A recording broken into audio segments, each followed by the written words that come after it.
Hello, and thanks for joining us. I'm Brian from Veritas Prep, and I want to thank the folks at Beat the GMAT for giving us this opportunity. Always fun to present to this group, and I've seen actually some of the things we're going to go through. If a lot of you are active users on the forums, read the blogs, but particularly throughout the forums, we've been really excited over the last maybe 6 months or so at Veritas Prep to have so many people using our free question bank. If you haven't used it, we'll send out some links in the follow-ups and everything. If you just Google it, Veritas Prep Question Bank, I think if you even type in that, the VER, it's one of the things that Google pops up as a suggestion. One of the things that's been really neat about that, one, we've seen a lot of discussion in the forums about those questions, and it's always fun to check in on that.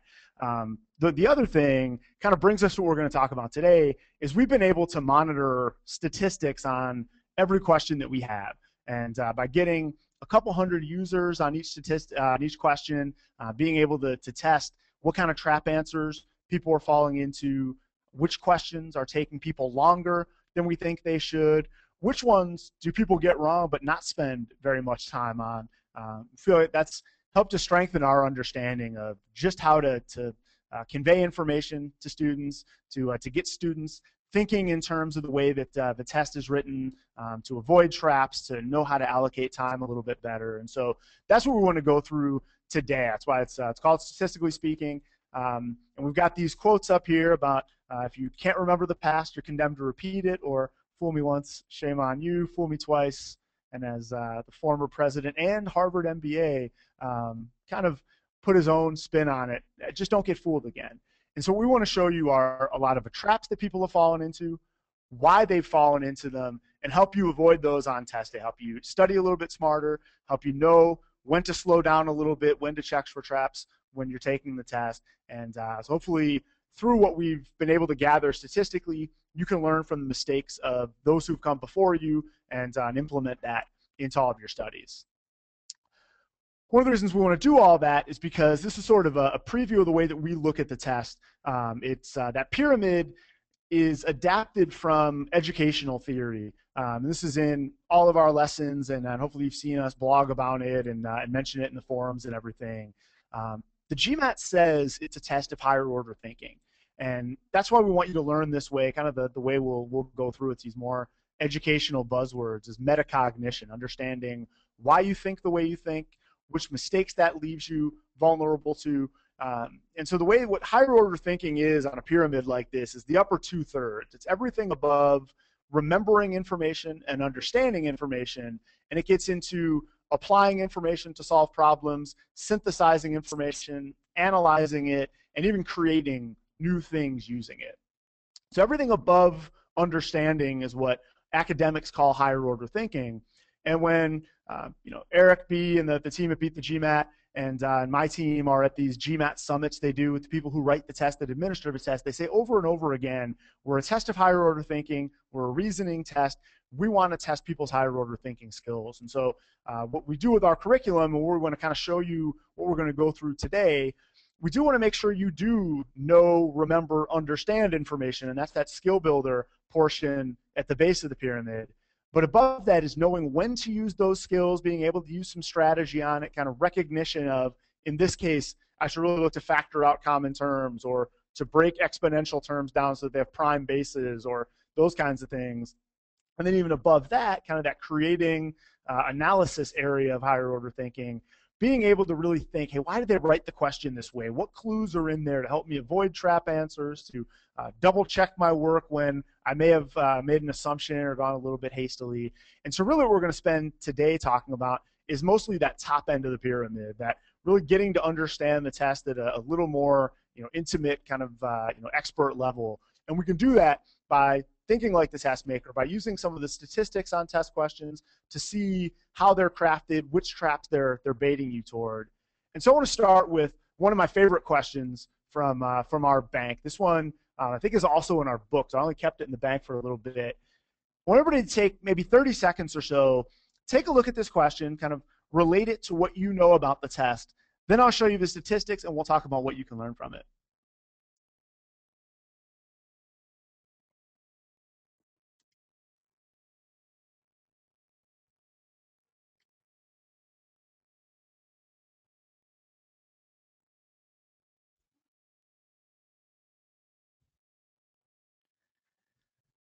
And if you're a little unsure of some of these geometric definitions, perimeter, isosceles, those kinds of things, they've got some great resources at Beat the GMAT and some of our lessons too on getting up to speed. If you have an answer in mind, I'm going to give another 10 seconds or so before I show you the world's answers to this question. And we'll talk about what you need to know for this question at the skill builder level, but even a little bit more at the think like the test maker level in just a second here. So here's how the world answered this one. Get rid of this so we can see. The world goes for C.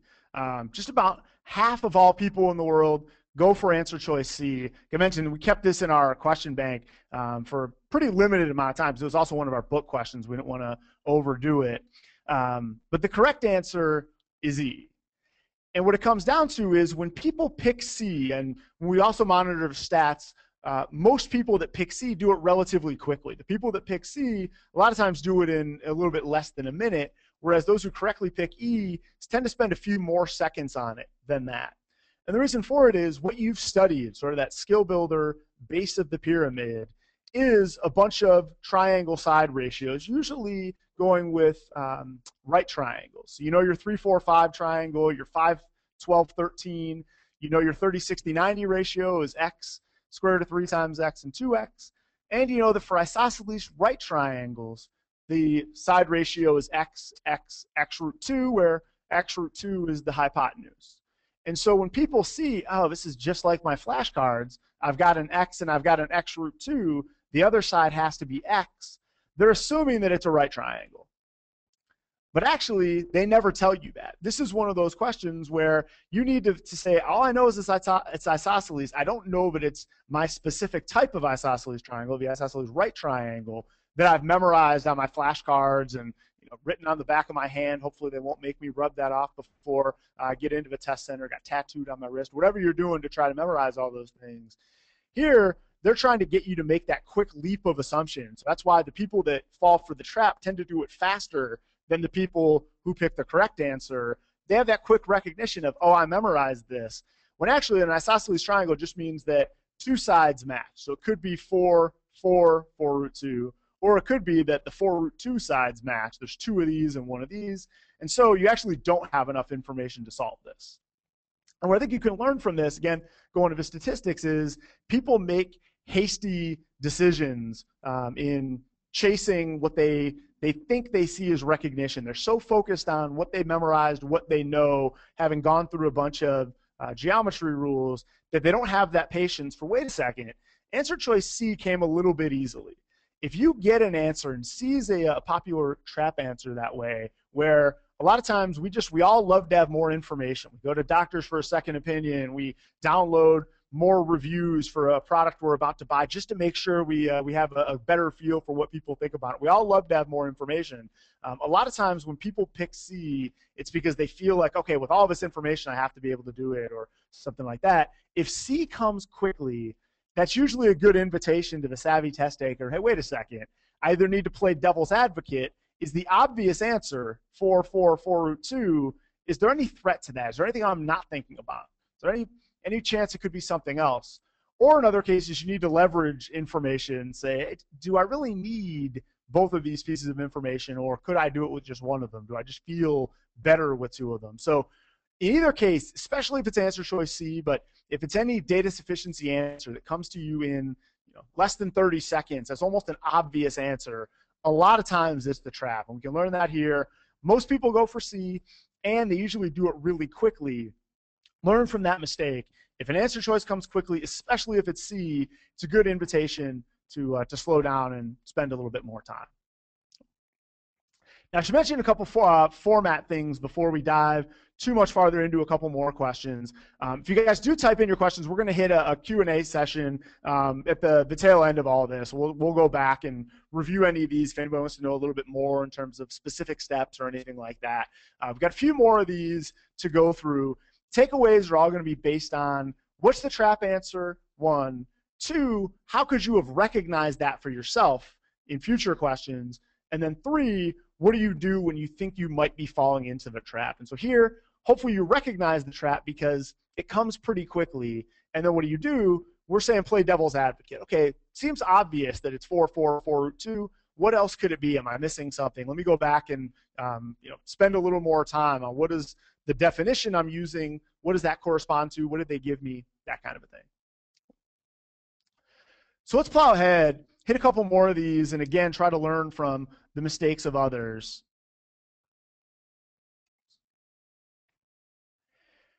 Here's another of my favorite questions. I want to make sure that there's enough real estate on the screen. So hopefully by now everybody knows all the data sufficiency answer choices. They were on the previous couple of questions.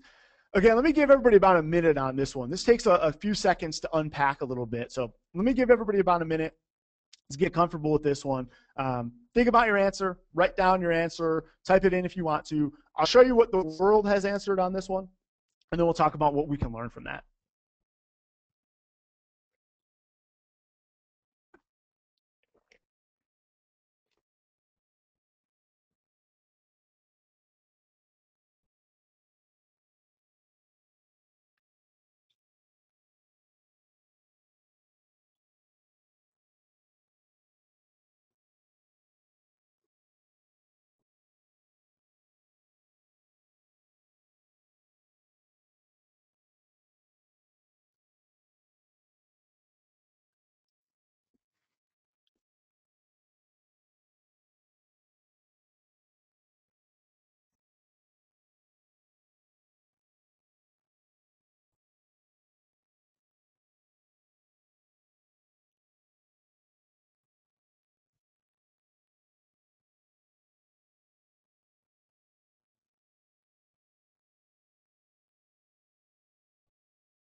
All right, looks like we have a few answers coming in.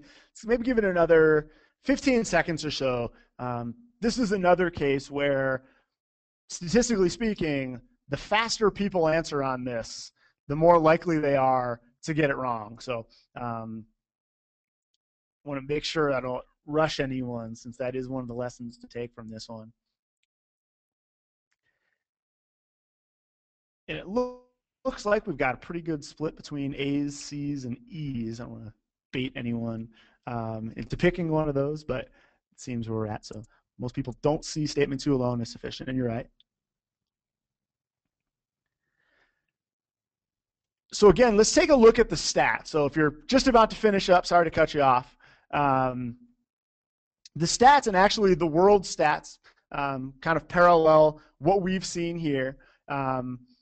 Some A's, a lot of E's. And what I like about all these that we're going to do together is that pretty much all these questions we're going to do together today, more than half of people went for the trap answer. So that's one of the themes we're going to continue to hit with all these questions here. We're showing you these questions where quite a few people, a majority of people, go for the same trap answer, and you can learn a decent amount from that. So here's what people tend to do on a question like this. When they pick E, they tend to pick it a little more quickly than they might if they're going for something like C. They look at the total number here is 270, and they think, well, okay, that's probably not enough on its own. I bet I can come up with, and I'll show you the formula here in just a second that you can set up from the word problem. I bet I can come up with a couple different numbers for A and D, number of sales directors, number of sales associates, that will work for it. And then, geez, man, A and D, these could be anything. Okay, A is more than D, but it could be 10 and 5, could be 20 and 10, something like that. They kind of look at this and they don't see very much going on with statement 2, and so they think, okay, it has to be E.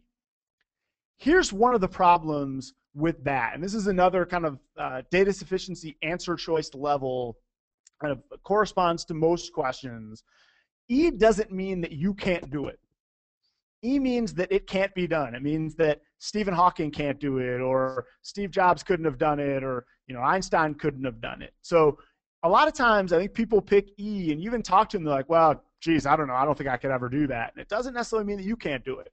It means that it can't be done. So E is the kind of answer that you need to prove. If you look at a word problem like this and don't even spend a little bit of time, if you get it down to C and E and you don't spend much time at all trying to make the answer C, then there's a very good chance that you're falling for a trap. It very well might be E. In a lot of cases it is, but usually E has to be proven. If you're going to pick E, a lot of times it has to come down to, ooh, that's right, it could be 5 and 4, or it could be 4 and 3, looking at here statement 2, A and D. There's two different possibilities, so it has to be E. If you're picking E based on, man, I think it could be anything. I don't think this gives me very much information at all. If you're doing that quickly, a lot of times you're falling for a trap. And so what I want you to think about in a case like this, if you're down between C and E, like most people that do this question are, then you want to really kind of hammer. Most people agree statement 2 doesn't give you a ton of information. Virtually no one picks B or D on this one. So people are pretty good at recognizing that 2 alone doesn't give you very much information, which is why we want you in these cases to ask, okay, why is statement 2 written precisely the way it is? That means D has to be above 2. Didn't say it has to be above 5 or 10. What if D is 3? And then let me try A. Could A be anything other than maybe 4 or 5? And so if we run through what the math would look like on a question like this, one thing that people tend to make a mistake with is just getting it set up. When they mention that each of D sales directors has its own A number of sales associates, that means the second one, you actually have to multiply both of those together, right, to get the total number. So if there's 5 directors and each of them has 4 sales associates, that means there's 20 combined total. Each of these 5 has 4 of their own subordinates. And so that's why you'll multiply these together here. And again, statement 2 is usually pretty, or I don't say statement 2, the statement that gives you less information a lot of times, if you're in a C versus E situation, tends to be really precisely written. Yeah, on its own, it doesn't tell you very much. On its own, A could be 1,000,000 and D could be 10,000, or D could be 1,000,000 and A could be 1,000,000,000. But taken together, okay, the fact they said it has to be above 2, not it has to be above 3, 4, 5, anything like that, means why don't I try 3 and see where I get? And if you do that, you'll recognize if you're plugging into here, so each of the D sales directors sells 10, each of the A that each of the D has, so again, that's why we multiply the A and D, sells 20, that has to equal 270. If you plug in 3 for D, the lowest it's allowed to be, because you can't have 2.5 salespeople, then you're going to end up with 30 plus 60A equals 270. Well, in order for that to work, A has to be 4, which kind of pins you in because that's the lowest A could be, given that it has to be bigger than another integer D. And so you can actually prove just based on that one, or if you went up a little bit, you could kind of keep trying a couple others. You'll realize pretty quickly you go above that 270 threshold almost immediately. So in a question like this, statement 2 doesn't seem, again, if we go back to the stats, to give you very much information on its own. But when you're testing C versus E, make sure you ask yourself why it's so particularly written. This is an invitation of 2 is kind of useless on its own. A is close, but there's definitely a lot of possibilities. If I take them together, it's worth spending about a minute really breaking down, is there another option other than this first one here? Because C versus E, they're not likely to reward you with a throwaway E. Nope, nobody can do it. It can't be done any other way. Here, you start to realize once you spend that time putting them together, again, looking at the precision and wording of statement 2, the right answer then has to be C. Takeaway here, got kind of at the top of the slide, is leverage assets, which is use everything they give you. If you think the answer might be E quickly, go back and see, is there a way to really squeeze more value out of what seems like limited information they gave me? And kind of reset for a second here and just kind of throw out some general data sufficiency strategy that you'll see anytime there's one really prolific trap answer like we've seen on the previous 2. There's usually one of 2 kind of mantras, strategies that you should use to avoid that. One, like we saw before, is play devil's advocate. The obvious answer is the one that everybody's going to go for. But if you play devil's advocate, and by that we mean think about unique types of numbers, maybe a non-integer, maybe 0, maybe a fraction, maybe a number nearing infinity, or you look at the definition, say, is there anything I'm missing in this definition? Like we saw before, it wasn't an isosceles triangle that had those ratios. It's an isosceles right triangle. Playing devil's advocate of why isn't this obvious answer? What am I missing if there's some other threat to it? And in this case, if there's an obvious answer, like say E, let me go back here. For E, the next answer up is C. E means you can't do it at all. C means you can do it, but you need both of them. Or if you're at answer choice C, and that seems obvious, but it turns out that one of the other answers, one of the statements is sufficient on its own. What we mean by leverage assets is, man, it seems pretty obvious that you either need both statements or you can't do it at all. How can I be a little more subtle in picking apart what the, or more savvy, not subtle, picking apart the subtle information they gave me? And one of the things that comes up here in a lot of word problems is the fact that people a lot of times with statement 2 will say A and D could be absolutely anything, but they can't. They both have to be integers, and they have to fit together with this formula to give you exactly 270. So the other way you could do this is just divide everything by 10, then you've got 1D plus 2AD equals 27. Then you realize you're dealing with pretty small numbers at that point, so there may only be one combination. So leveraging assets means if they give you a backstory that requires that the numbers are integers or that they're positive, or if they give you a little bit of a limitation in a statement like this that may look pretty open-ended. It looks like A could be a runaway, but that means that the biggest of the smallest D could be is 3. That may pin you in a little bit. So leverage those assets they give you. If one answer seems obvious, then go back and see if you can squeeze a little more value out of some of the unsung assets they've given you. Now, again, we're going to do some Q&A at the finish. I have a couple more questions I want to make sure we get through. Hopefully, everybody's seeing some value out of all of this. Got, I think, 2 more to hit in this deck, and then we'll just kind of open it up for discussion. Hopefully, each of these with some pertinent takeaways for you so you can learn from the mistakes of others. Here we've got another question. Again, the answer choices are always the same for data sufficiency, so hopefully you feel in pretty good shape with that. Again, take about a minute on this one. Hopefully by now you're realizing that if you come up with an answer in 20 or 30 seconds, you should probably investigate a little bit further because we are going through questions that have common traps to them. Take about a minute. I'll show you how the world responded to this one, and then we'll talk about what we can learn from it.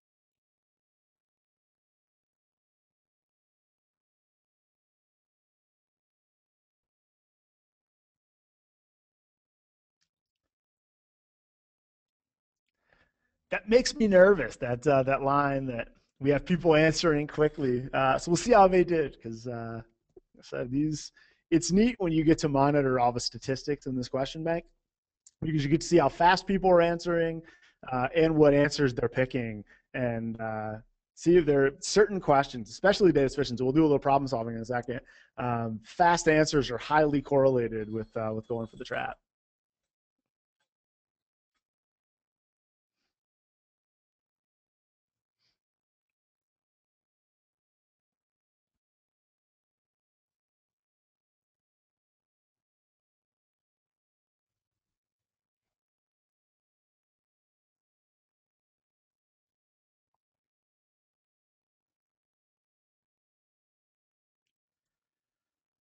So we've got some answers, so maybe get another 15 seconds or so, and then we'll see how the world's doing.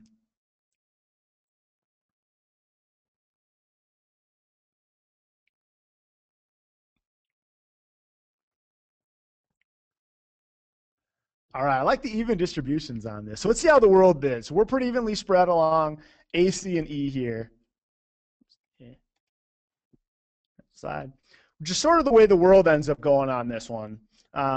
Again, by far the most popular answer is A, which I think from what we saw come through from a lot of the answers, and you know, Eric and B, if you guys can let me know, maybe I'm wrong. I didn't see all the answers come through. I kind of saw the your guys' comments on all of that. Seems like a lot of the quick trigger answers, the really fast answers, were A.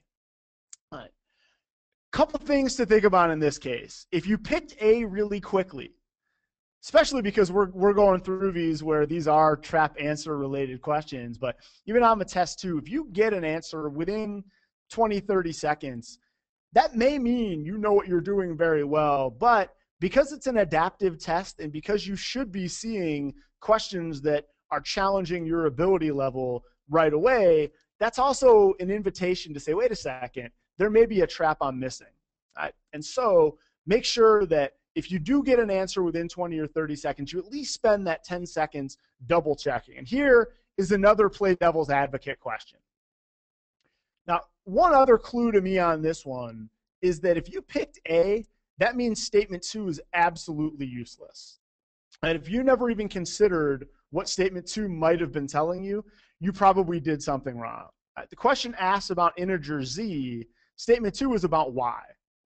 So there's no reason, somebody did, they may have been guessing short for time or something like that anyone should ever pick statement 2, which means you should probably ask yourself, why did whoever wrote this question write statement 2 the way they did?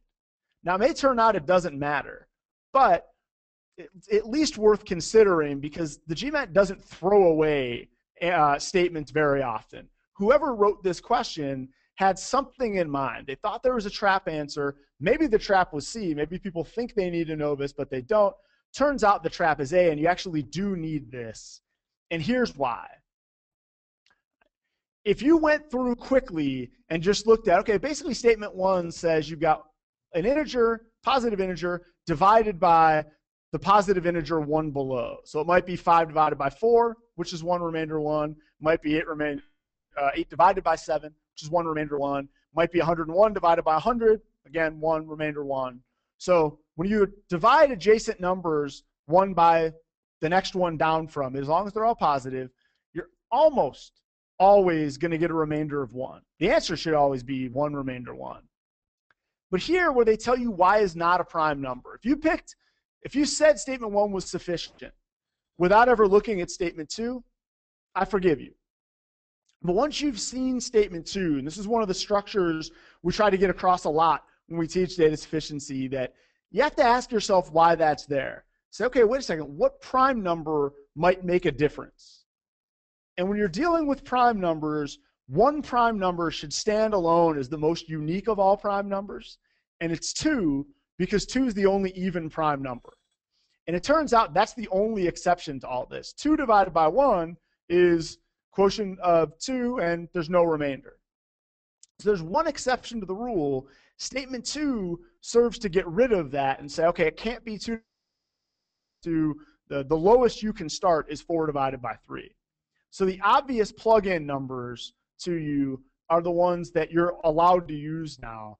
For whatever reason, when people do this quickly, they tend not to think about 2 divided by 1, even though those are the first 2 numbers that fit this. But statement 2 is there as a clue. If you were going really quickly, then you'd oh, and I've got a question here. Let me answer that too. That's actually because they define positive integer y minus 1. 0 is not positive, so that's why they add that qualifier there. That when positive integer y is divided by positive integer y minus 1, that means the lowest this parenthetical here can be is 1. It's got to be 2 minus 1 in that case. So the lowest y could be is 2 in this case. All right. So back to the play devil's advocate and kind of learning to play the game approach. When statement 2 is so obviously not sufficient, or maybe so obviously sufficient in another question that absolutely no one with a 5th grade education should ever say that it's sufficient in this case, because y not being prime shouldn't have anything to do with z.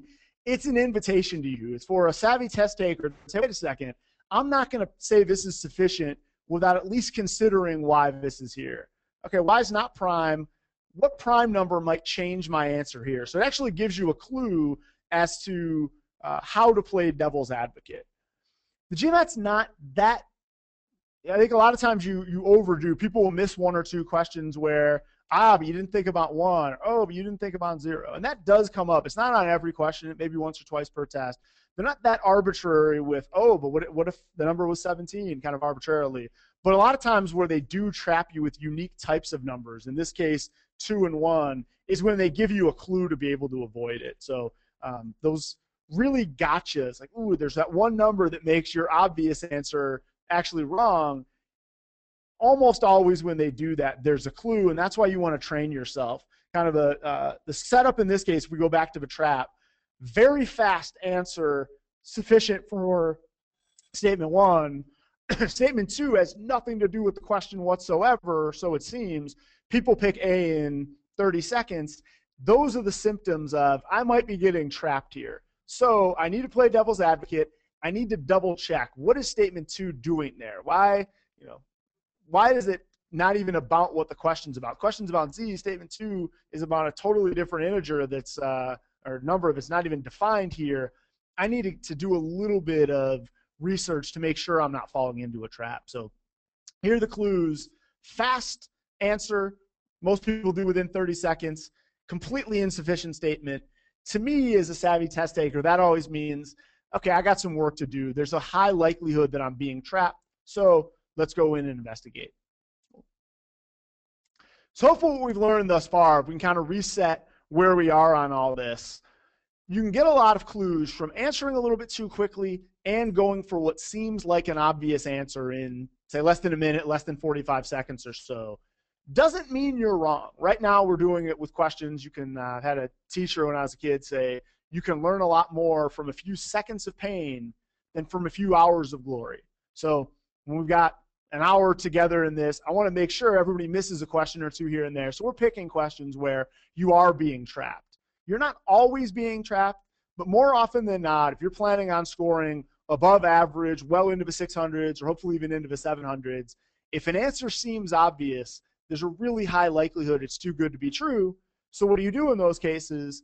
You, with data sufficiency, either play devil's advocate, you try to leverage assets, you try to dig in and find what information am I not using, and you let things like an obvious statement be your clue of, wait a second, there's got to be a reason it's there in concert with the rest of us. I need to do a little more research. Now, we've done a ton of data sufficiency. I want to at least show how this equates to this style of thinking, being aware of trap answers and that kind of thing, learning from other people's mistakes, how this lends itself to problem solving also. So let's hit one more question. This is a problem solving question, and the answer choices will give clues here. We've kind of used some structures with data sufficiency to get some clues. Let's also hit this to, again, let me give everybody about a minute, minute and a half to attack this one. If you get your answer in 30 seconds, you probably use the whole minute to make sure you're not being trapped. And we'll talk about what we can learn from this in a couple minutes.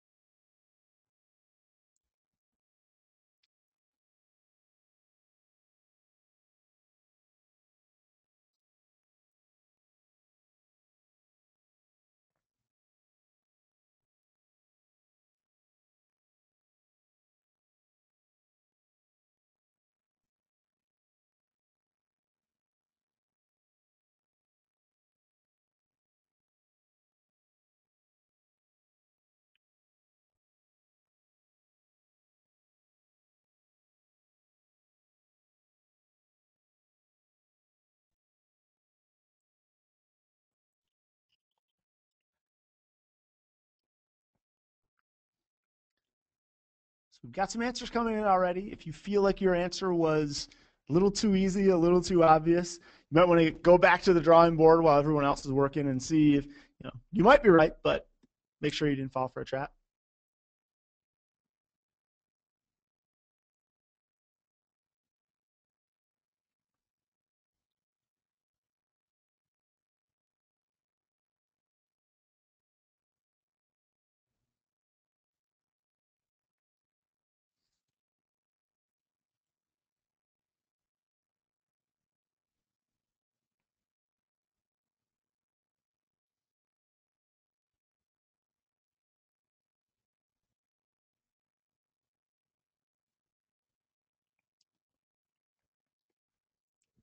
All right, so we've got these. My guess is we're going to be between A, B, and C.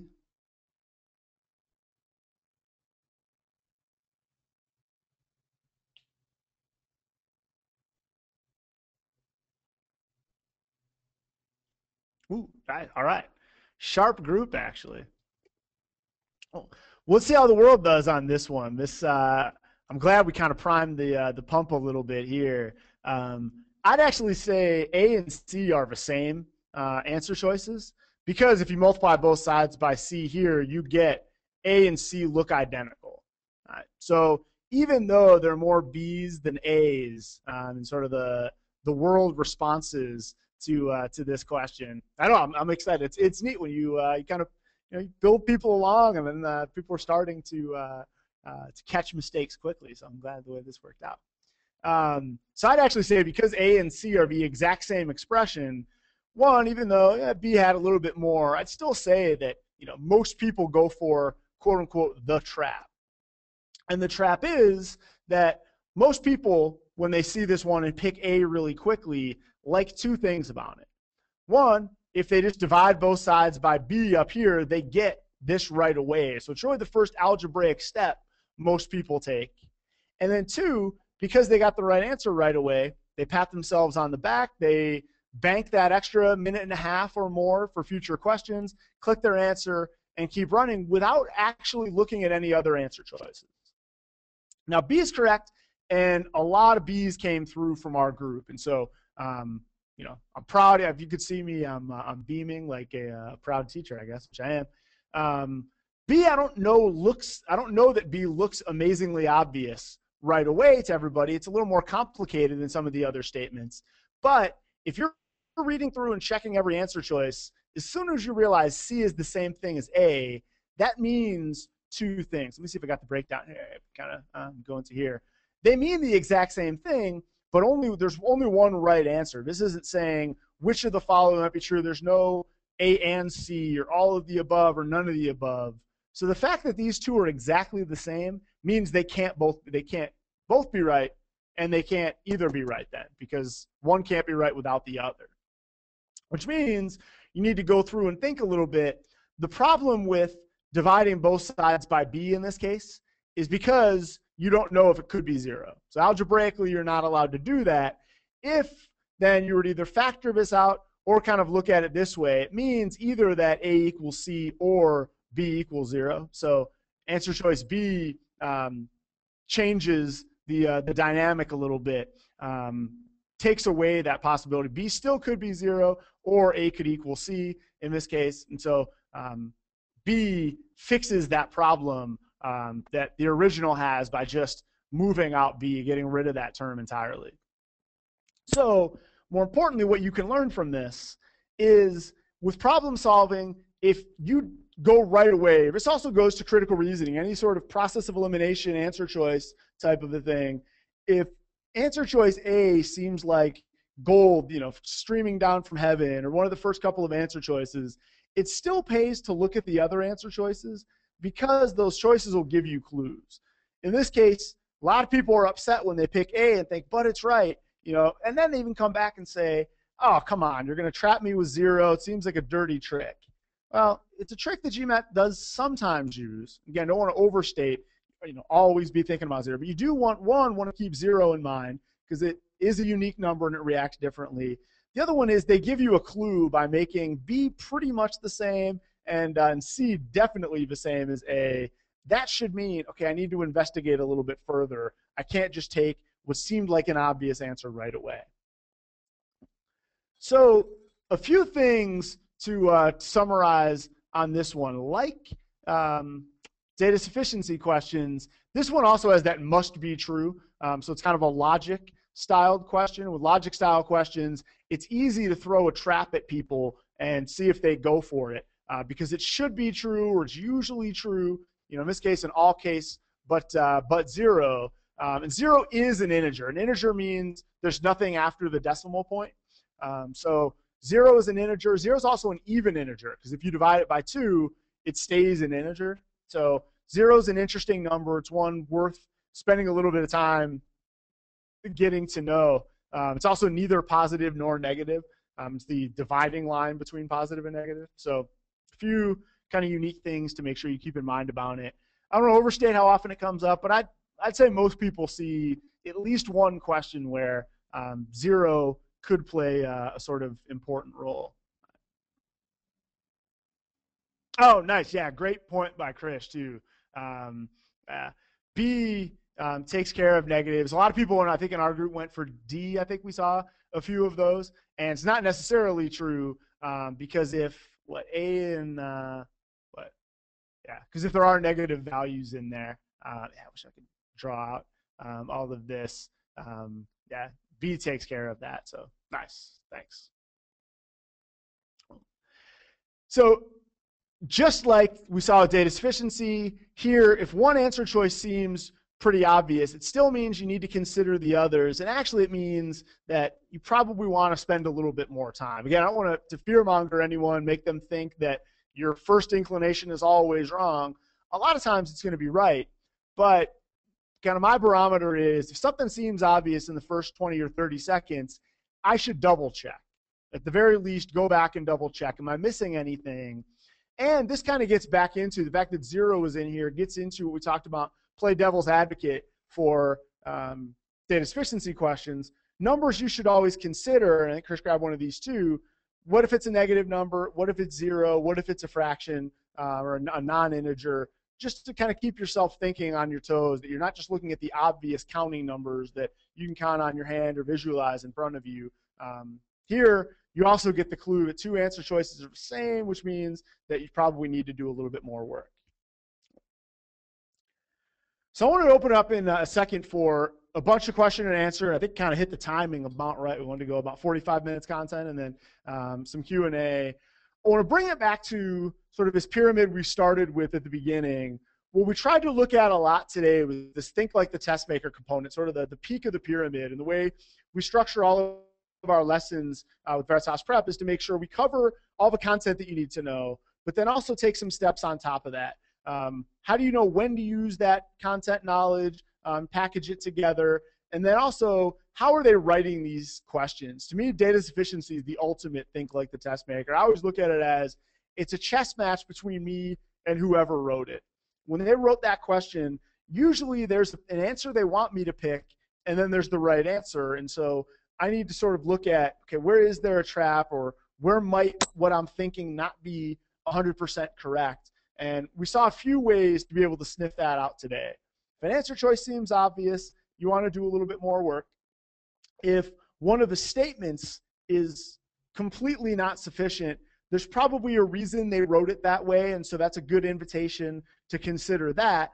And then your dominant strategies with logic-based problem solving and with data sufficiency are play devil's advocate. What other type of number might throw a wrench into this? A negative, zero, a fraction, something approaching infinity, something that is near what they defined but not, or leveraging assets. In a word problem, a lot of times that means that everything has to be an integer. If they tell you that it's about people or books or something that you can't have a fractional amount of, that a lot of times is something you need to leverage. If they give you, like we saw in that car dealership question, A is greater than D is greater than 2, well, that means you should probably start with 3. They didn't pick 2 arbitrarily. They might have picked 1 or 0 in another case. Start looking at, there's a reason they wrote it specifically, and try to leverage that.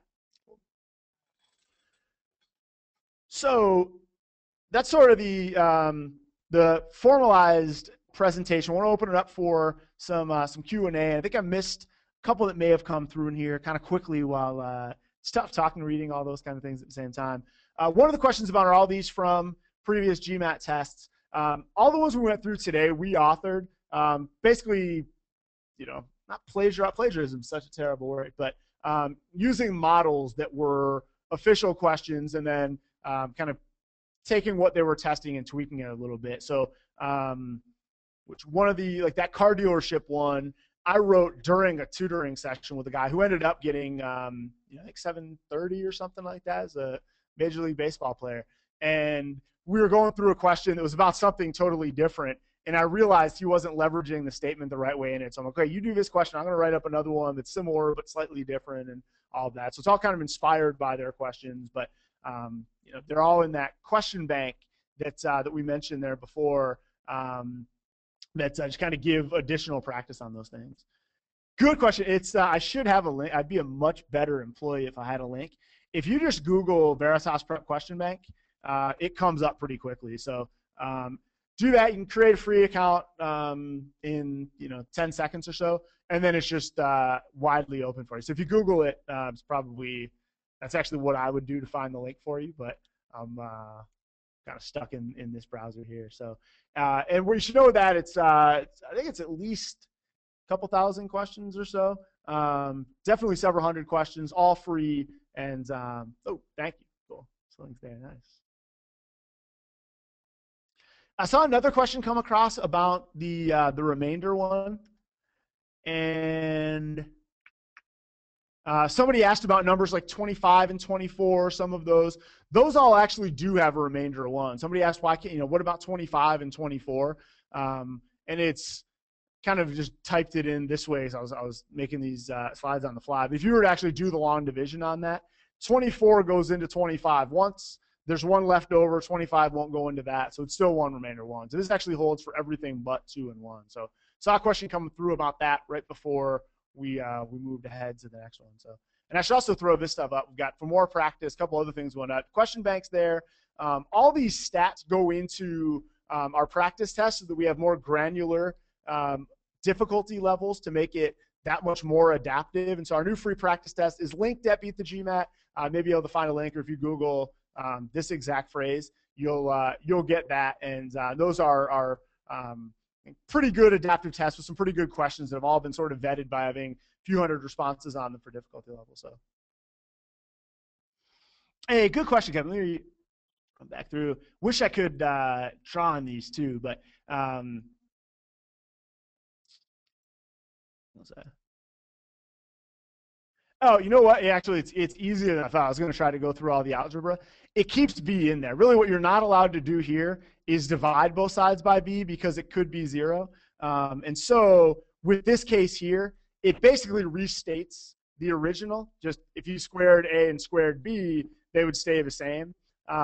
It doesn't make the mistake of completely eliminating b. You're not allowed to divide by 0. And so it guards against that possibility by just not dividing by it.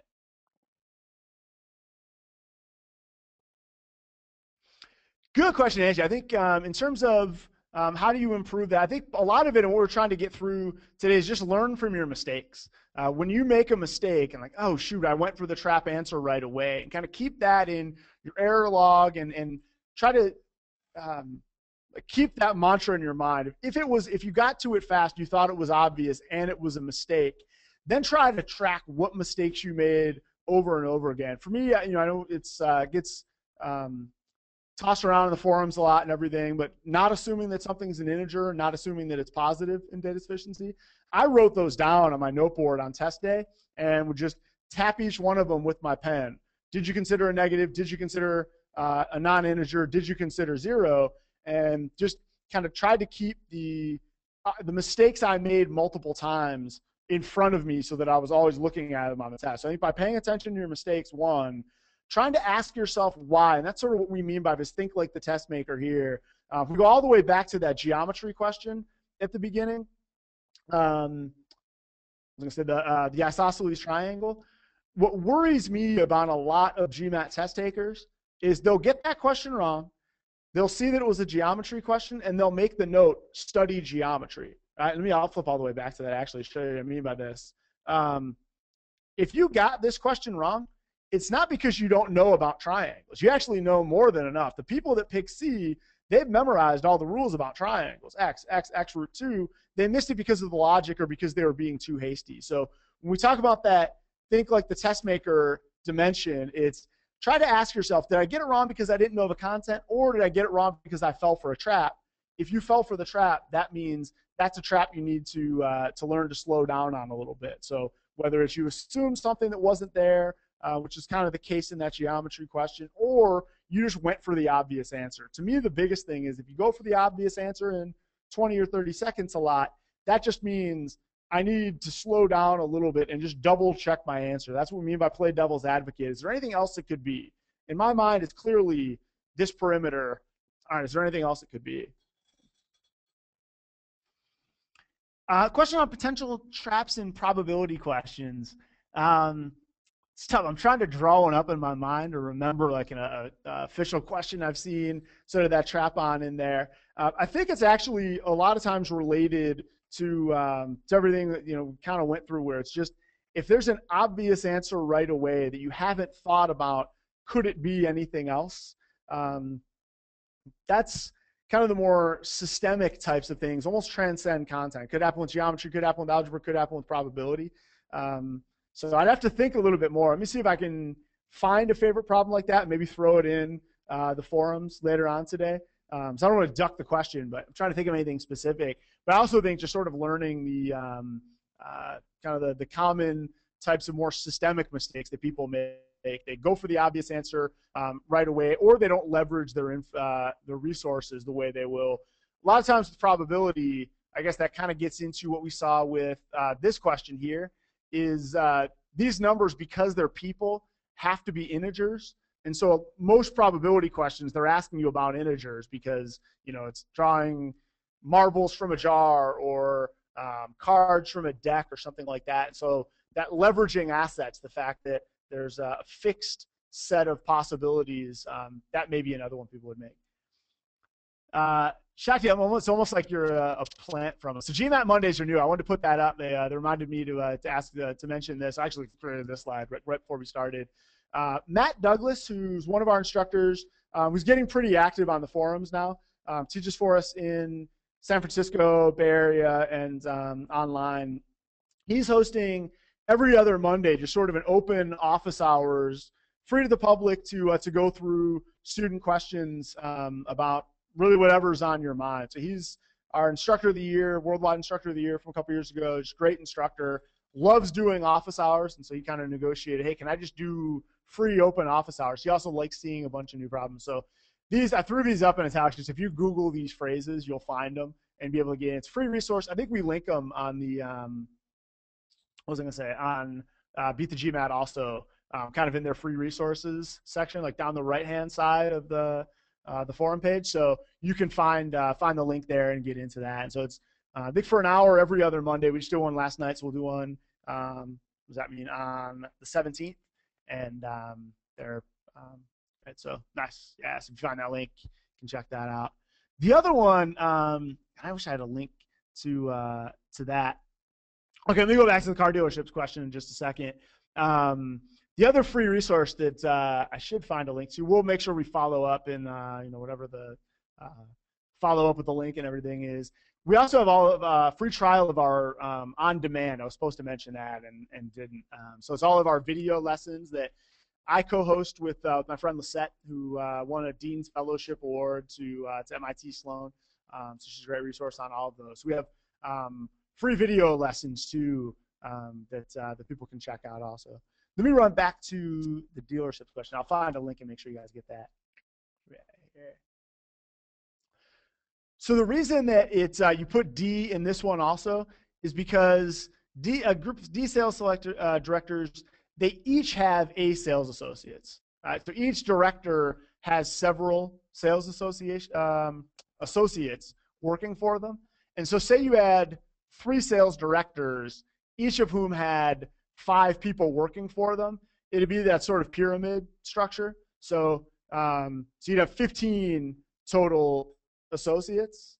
So if you have 3 directors, each of them has 5 people working for them. Person A has 5 people, person B has 5, person C, you'd have a total of 15.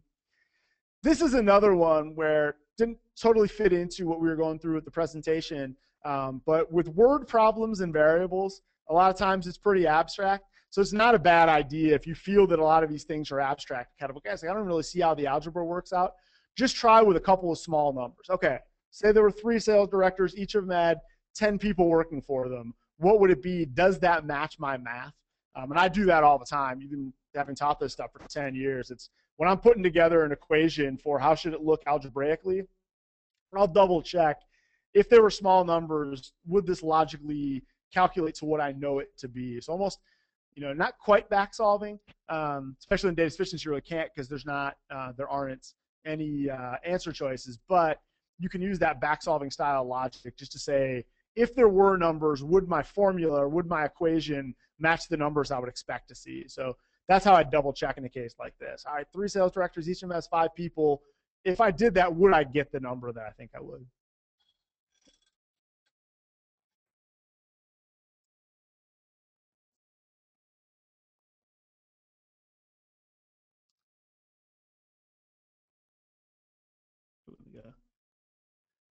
Go to the close-up stuff.